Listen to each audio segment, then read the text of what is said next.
moje meno je Tomáš Tóth, pochádzam z Galanty, jazdím stunt riding za Nippon Motor Racing Team. Stunt ridingu sa venujem rok a pol, jazdím na motorke Honda CBR 600 RR.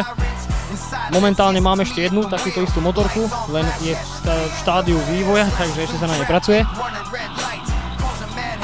A v stunt ridingu som sa dostal od základov, dá sa povedať, motocrossu.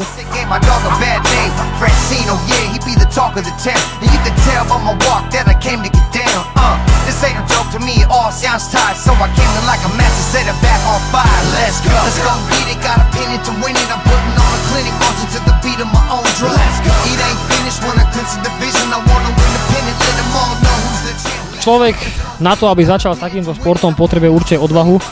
Samozrejme aj peniaze k tomu patria, lebo jednoducho zaobstarať si takú motorku, čo vyhovuje dnešnému štýlu stunt ridingu, je veľmi ťažké a náročné, lebo potrebuje to strašne veľa doplnkov na tú motorku dokúpiť, ale dá sa jazdiť už aj na bicykli ten stunt riding podľa mňa, takže len odvahu a ľudia, jazdite, ideme do toho.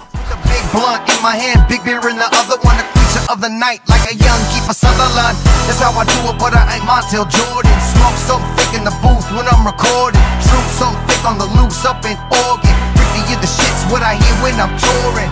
To all my friends, peeps, family and loved ones. Čím chcem uchvátiť ľudí, je ten dravý štýl na tej motorke. Aj keď budem mať vyhradený nejaký menší priestor na jazdenie, tak sa snažím maximálne jazdiť na limit, ale samozrejme, aby to bolo bezpečné, hlavne pre okolitých ľudí.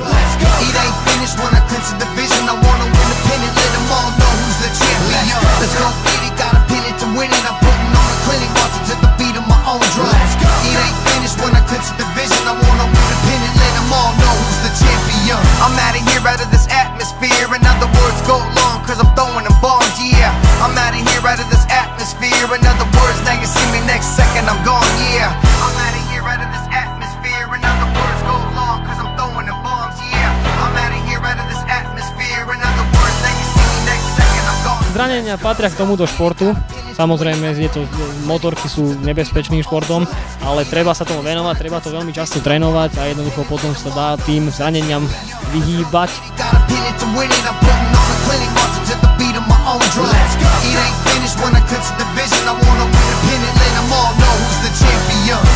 Kvôli tomuto športu som, dá sa povedať, obetoval celý svoj život. Ako každý si všimne, alebo dúfam, že je to aj vidno na mojej jazde, že moja jazda je taká dravá jednoducho, že idem strašne rád do tých obmedzovačov a môj obľúbeným trikom patria driftovačky. Stopy na prednom kolese, samozrejme, ale pri veľkých rýchlostiach a na zadnom všelijaké triky dávať, ale všetko rýchlo a do kenkenu, do nekneku. Jednoducho idem z tej školy freestyle motocrossu, jednoducho tí chalani, čo tam robia vo vzduchu, tak sa to snažím nejako prezentovať ja, ale na asfalte a na superšportovej motorke.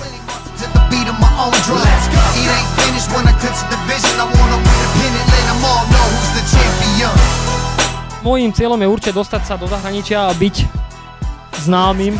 Jednoducho chcem, aby ľudia ma poznali, aby som bol známy aj na Slovensku a samozrejme aj vo svete, ale na to potrebujem ešte veľa času, veľa trénovania a veľa trpezlivosti a možno aj zranenia.